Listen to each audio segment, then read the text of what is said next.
ارشاد فرمایا وَاتْلُ عَلَيْهِمْ نَبَأَ نوح، اور آپ انہیں نوح علیہ السلام کی خبر پڑھ کر سنائیے۔ سورہ یونس مکی ہے اور اس میں مشرکین مکہ سے خطاب کیا گیا۔ مشرکین مکہ بتوں کی پوجا کرتے اور کئی سو سالوں سے وہ یہ کام میں ملوث تھے۔ وہ یہ سوال کرتے تھے کہ اگر ہم غلط ہیں تو پھر خانہ کعبہ پر ہمیں قبضہ کیوں حاصل ہے، مسجد الحرام پر ہمیں قبضہ کیوں ہے؟ اگر یہ 360 بت غلط ہیں تو اللہ کے گھر میں ہم نے نصب کیے ہیں تو ہم پر اللہ کا عذاب کیوں نہیں آتا؟ تو انہیں اس واقعے میں سمجھایا یہ جا رہا ہے کہ یہ اللہ تعالی کی حکمت ہے، اس کی مصلحت ہے، وہ ڈھیل دیتا ہے۔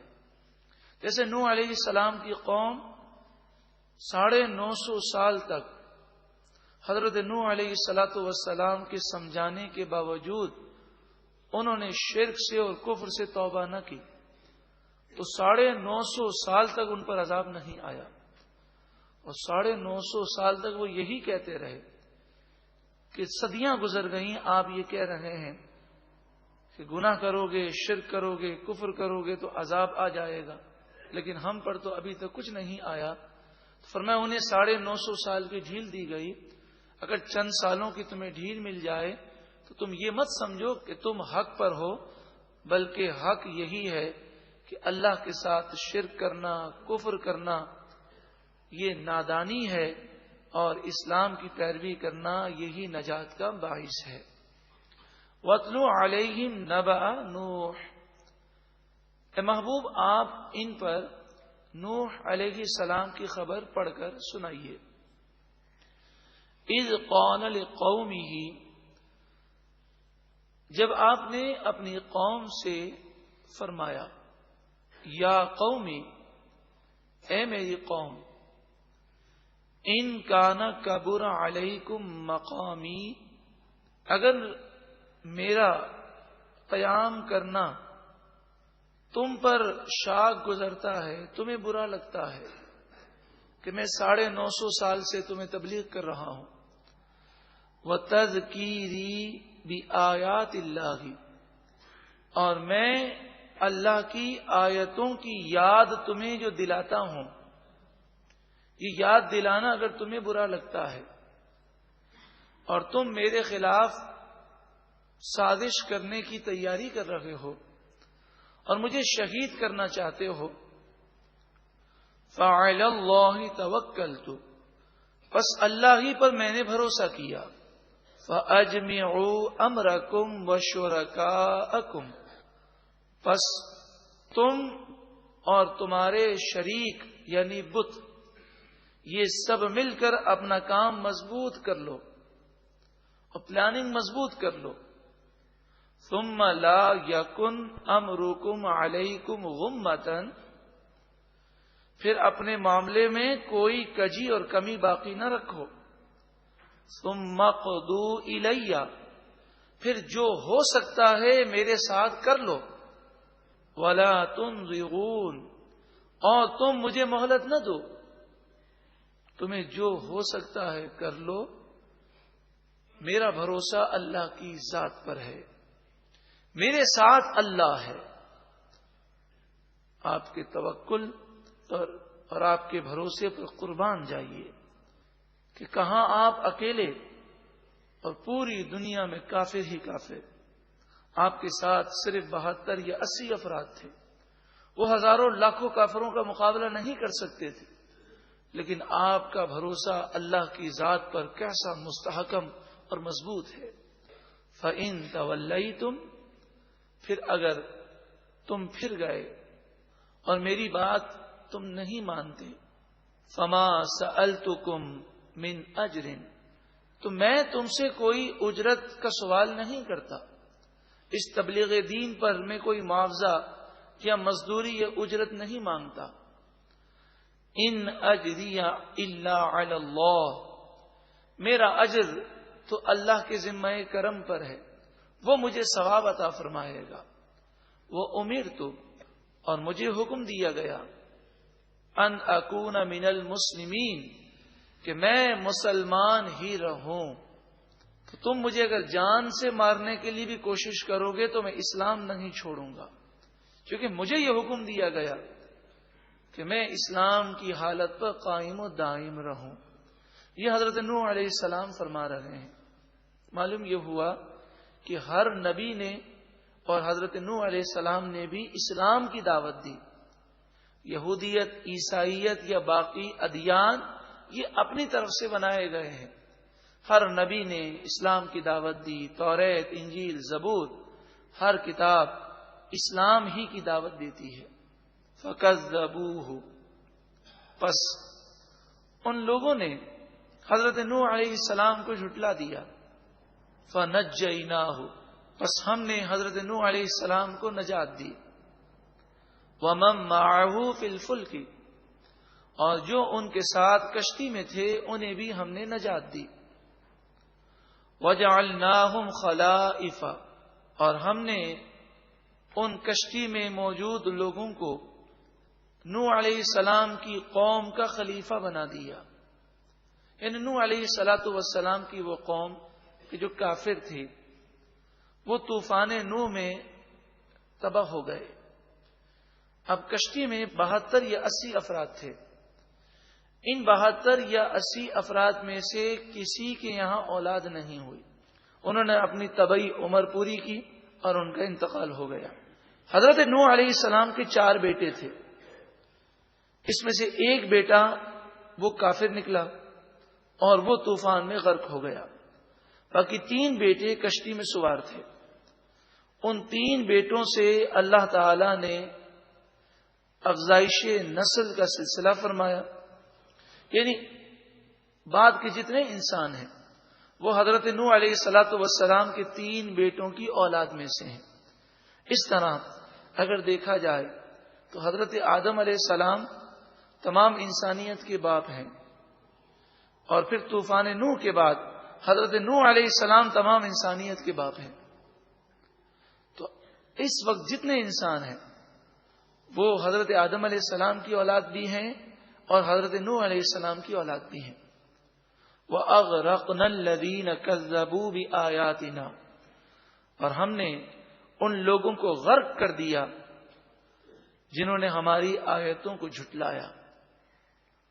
فَانظُرْ كَيْفَ كَانَ عَاقِبَةُ الْمُنذَرِينَ، پس دیکھو جنہیں ڈرایا گیا تھا اور انہوں نے اللہ کی نافرمانی کی۔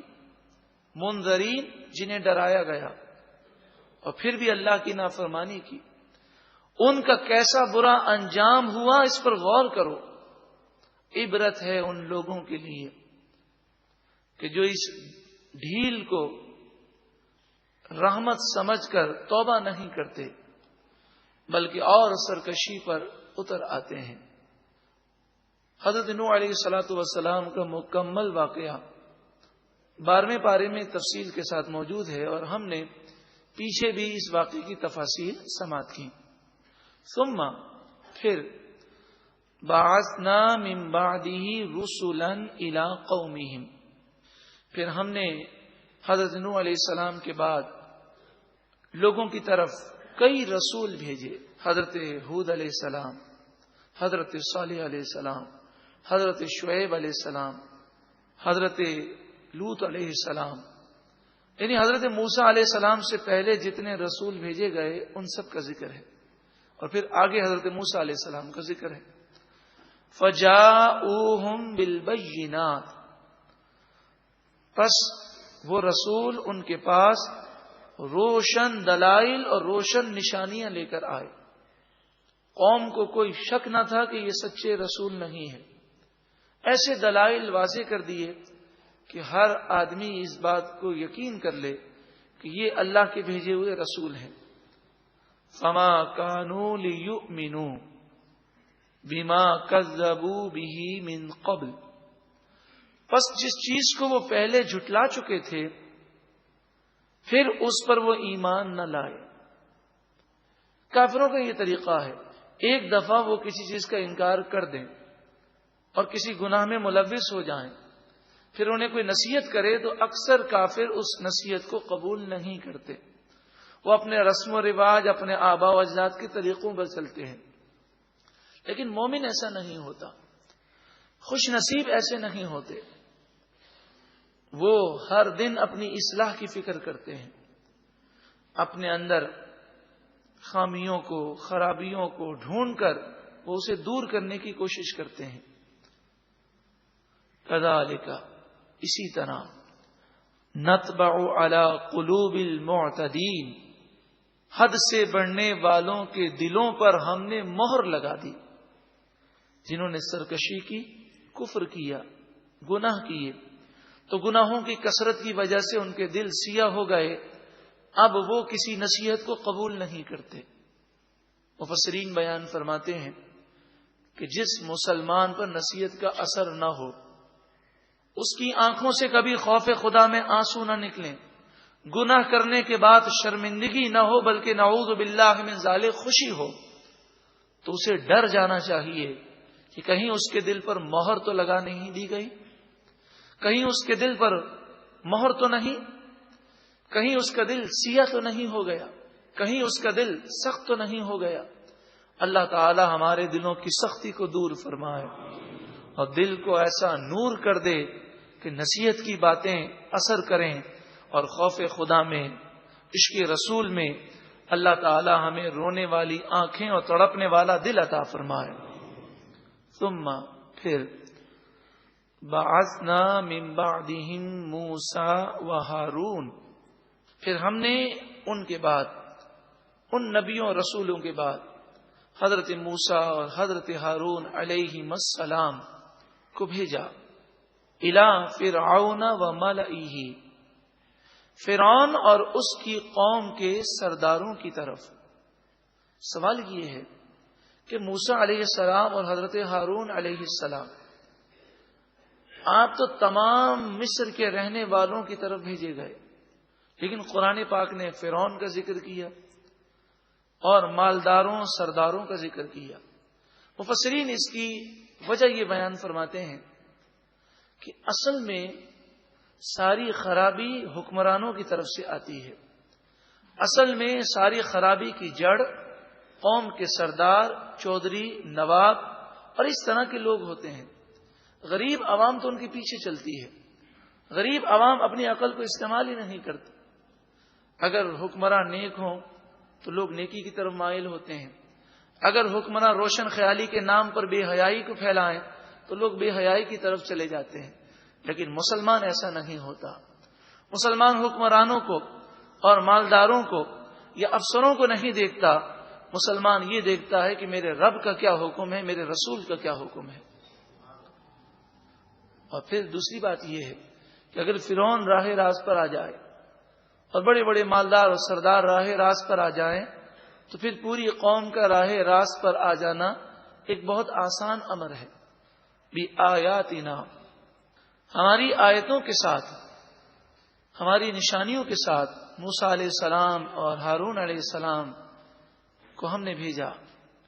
فاستکبروا، پس ان مغروروں نے تکبر کیا، ان کافروں نے، وَكَانُوا قَوْمًا مُجْرِمِينَ، اور وہ گناہگار قوم تھے، مجرم قوم تھی۔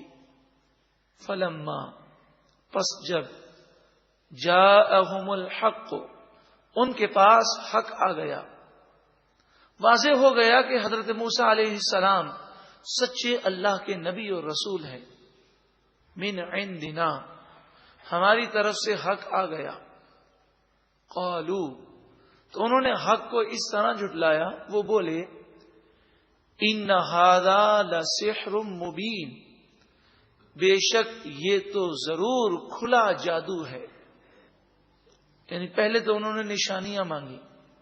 جب حضرت موسیٰ علیہ السلام نے 2 نشانیاں پیش کی، ایک تو یہ کہ آپ اپنا ہاتھ مبارک بغل میں ڈال کر جب نکالتے تو سورج سے زیادہ روشن ہو جاتا، کسی کی تاب نہ تھی کہ وہ اس کو دیکھ سکے، اور جب آپ اپنا عصا زمین پر ڈالتے تو وہ بہت بڑا اژدہا بن جاتا، جس کی لمبائی مفسرین نے 1 میل لکھی، ذرا غور کریں. آپ نے یہ خبر تو سنی ہوگی کہ کسی علاقے میں 7 فٹ کا اژدہا پایا گیا، اور انڈونیشیا میں غالباً اس اژدہے نے 11 کتوں کو نگل لیا. تو 7 فٹ کے اژدہے میں اتنی ہیبت ہے. تو حضرت موسیٰ علیہ الصلوۃ والسلام جب اپنی لاٹھی ڈالتے اور وہ اتنا بڑا اژدہا بن جاتا، صرف اس کا جبڑا جب کھلتا تو فرعون کا پورا محل ایسا لگتا گویا کہ اس کے جبڑے میں بیٹھا ہوا، اتنا بڑا اژدہا. تو جب ان کی عقلیں اس کی طرف راغب ہونے لگیں کہ واقعی یہ ایک ایسی چیز ہے کہ جو انسانی بس و طاقت کی نہیں ہے، یہ اللہ کی طرف سے دی ہوئی نشانی ہے، یہ معجزہ ہے، تو شیطان نے ان کے دل میں یہ بات ڈال دی کہ اسے جادو مشہور کر دو. اور انہوں نے غریب عوام کو بے وقوف بنانے کے لیے یہ مشہور کر دیا کہ موسیٰ علیہ السلام تو جادوگر ہیں. قال موسیٰ، حضرت موسیٰ علیہ السلام نے فرمایا، اتقولون للحق لما جاءکم، کیا جب تمہارے پاس حق آ گیا تو اب تم حق کے بارے میں ایسی بات کہتے ہو؟ جب تم سمجھ گئے کہ یہ معجزہ ہے تو پھر تم جھوٹی بات پھیلاتے ہو. اسحر ھذا، کیا یہ جادو ہے؟ ہرگز نہیں. ولا یفلح الساحرون، اور جادوگر کبھی کامیاب نہیں ہوتے. قالوا، وہ کافر بولے، اجئتنا لتلفتنا عما وجدنا علیہ آباءنا، کیا آپ ہمارے پاس اس لیے آئے ہیں تاکہ ہمیں اس راستے سے ہٹا دیں جس راستے پر ہم نے اپنے آباء و اجداد کو پایا؟ وہ شرک کرتے، کفر کرتے اور گناہوں بھری زندگی گزارتے، تو ہم ان رسم و رواج کو چھوڑ دیں؟ وَتَكُونَ لَكُمَ الْكِبْرِيَاءُ فِي الْأَرْضِ، اور تاکہ تم دونوں کی بڑائی ہو جائے زمین میں، ہم تمہاری بات مان لیں اور تمہیں سردار مان لیں. حضرت موسیٰ علیہ السلام اور حضرت ہارون علیہ السلام سے کافروں نے اور فرعون نے یہ بات کہی. وَمَا نَحْنُ لَكُمَا بِمُؤْمِنِينَ، اور ہم ہرگز تم دونوں پر ایمان نہیں لائیں گے، تم چاہے کتنی ہی نشانیاں دکھا دو. اب جو ضد کرے اور کہے میں نہ مانوں، تو قرآن مجید فرقان حمید نے جا بجا یہ فرمایا کہ ایسے لوگوں کو ہدایت نہیں ملتی. مسلمان کو ضد نہیں کرنی چاہیے. مسلمان کو قرآن و حدیث کا راستہ، صحابہ کرام، تابعین، تبع تابعین کا راستہ، وہ بزرگان دین جو پوری رات قرآن پاک کی تلاوت کرتے، ان کے راستوں کو سمجھ کر مسلمانوں کو اسی راستے کی پیروی کرنی چاہیے. اور نصیحت آ جانے کے بعد ضد نہیں کرنی چاہیے کہ گناہ کی ضد کرنا یہ تباہی ہے. وَقَالَ فِرْعَوْنُ ائْتُونِي بِكُلِّ سَاحِرٍ عَلِيمٍ، فرعون بولا میرے پاس ہر قسم کے جاننے والے ماہر جادوگر لے کر آؤ. فَلَمَّا جَاءَ السَّحَرَةُ، پھر جب تمام جادوگر آ گئے اور جادوگروں نے فرعون سے کہا کہ ہمیں کیا ملے گا اگر ہم غالب آ گئے. فرعون نے کہا کہ تم پوری مملکت میں میرے خاص ہو جاؤ گے، مقرب ہو جاؤ گے. پھر جادوگروں نے ادبن کہا اے موسیٰ علیہ السلام، آپ اجازت دیں تو ہم اپنا جادو پیش کریں، یا آپ کی مرضی ہو تو پہلے آپ اپنی لاٹھی ڈالیں. موسیٰ علیہ الصلوۃ والسلام نے فرمایا قال لهم موسیٰ، موسیٰ علیہ السلام نے ان جادوگروں سے فرمایا القوا ما انتم ملقون، جو تمہیں ڈالنا ہے ڈال دو. فلما القوا، پھر جب انہوں نے اپنی لاٹھیاں اور رسیاں ڈالیں تو جادو کے زور پر انہوں نے لوگوں کی آنکھوں پر ایسا منتر کیا کہ وہ لاٹھیاں اور رسیاں ایسا محسوس ہونے لگیں جیسے سانپ ہیں جو میدان میں چل رہے ہیں. یہ نگاہوں کا دھوکہ تھا، حقیقتاً کچھ بھی نہیں تھا. قال موسیٰ ما جئتم بہ السحر، موسیٰ علیہ السلام نے فرمایا تم جو کچھ لے کر آئے ہو یہ جادو ہے، جو نگاہوں کا دھوکہ ہے، جنات کی شرارتوں کا نتیجہ ہے. کہ جادو میں ایسے کفریہ اور شرکیہ منتر پڑے جاتے ہیں جس سے جنات خوش ہو کر جادوگر جو چاہتا ہے وہ اس کے لیے کام کرنے کی کوشش کرتے ہیں. ان اللہ سیبطلہ، بے شک اللہ تعالی ان قریب ان تمام چیزوں کو برباد کر دے گا. ان اللہ لا یصلح عمل المفسدین، بے شک اللہ تعالی فساد کرنے والوں کے عمل کو آگے نہیں بڑھنے دیتا، ان کے عمل کو تباہ فرماتا ہے. وَيُحِقُّ اللَّهُ الْحَقَّ بِكَلِمَاتِهِ، اور اللہ تعالی اپنے کلام کے ذریعے حق کو ثابت فرماتا ہے. وَلَوْ كَرِهَ الْمُجْرِمُونَ، اگرچہ مجرموں کو ناپسند ہو، برا لگے. حضرت موسیٰ علی نبینا علیہ الصلوۃ والسلام نے اپنی لاٹھی کو ڈالا. جادوگر جو سانپ بظاہر ان کے بنائے ہوئے نظر آ رہے تھے، وہ سانپ تو نہ تھے، وہ لاٹھیاں اور رسیاں تھیں، جن کے بارے میں مفسرین نے فرمایا یہ 300 اونٹوں پر لاد کر لے کر آئے تھے. اتنی زیادہ لاٹھیاں اور رسیاں تھیں، پورا میدان ایسا لگ رہا تھا جیسے سانپ سے بھرا ہوا ہے. حضرت موسیٰ علیہ الصلوۃ والسلام نے جب اپنی لاٹھی کو ڈال دیا تو بہت بڑا اژدہا بن گیا، اور وہ ان 300 اونٹوں کے بوجھ کو نگل گیا. اب آپ اس خبر پر غور کریں کہ انڈونیشیا میں ایک اژدہا جو 7 فٹ کا تھا، وہ باغ کی حفاظت کرنے والے 11 کتوں کو نگل گیا.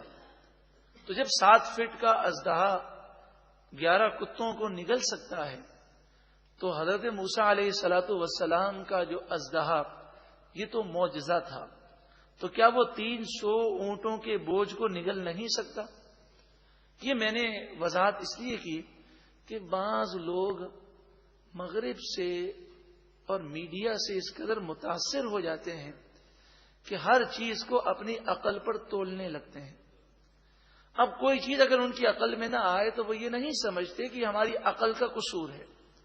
اگر قرآن و حدیث کی بات ہماری عقل میں آ جائے تو یہ ہماری عقل کی سعادت ہے، اور اگر ہماری عقل میں اس کی حکمت سمجھ میں نہ آئے، اس کی لاجک سمجھ میں نہ آئے، تو یہ ہماری عقل کا قصور ہے. وہ بات تو سچی ہے. تو جب یہ خبر کو سامنے رکھا جائے تو یہ کوئی بعید نہیں ہے. ان اللہ علی کل شیء قدیر، بے شک اللہ تعالی ہر چاہت پر قادر ہے. آج کل کے اژدہا 7 فٹ اور 10 فٹ کے ہوتے ہیں، کچھ 15 فٹ کے بھی ہوتے ہیں.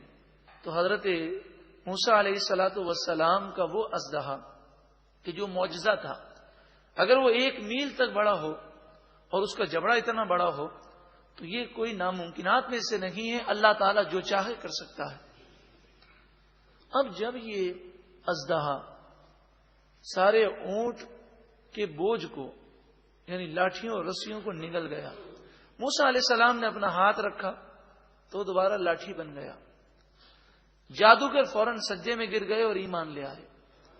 اس لیے کہ جادوگر سمجھتے تھے کہ جادوگر پر کسی کا جادو اثر نہیں کرتا. انہوں نے یہ خیال کیا کہ یہ نظر بندی نہیں، یہ حقیقت ہے. آپ کا جو لاٹھی سے اژدہا بنا وہ واقعی اژدہا تھا. اس نے جن چیزوں کو نگلا واقعی نگلا ہے. کیونکہ اگر یہ آنکھوں کا دھوکہ ہوتا تو لاٹھی بننے کے بعد ہماری لاٹھیاں نظر آتی ہیں، اور اگر یہ لاٹھی نگل گئی ہے تو 300 اونٹوں کے بوجھ کو نگلنے کے بعد تو لاٹھی بہت موٹی ہو جائے. تو ان چیزوں پہ غور کر کے جادوگر فوراً سجدے میں گر گئے، ایمان لے آئے.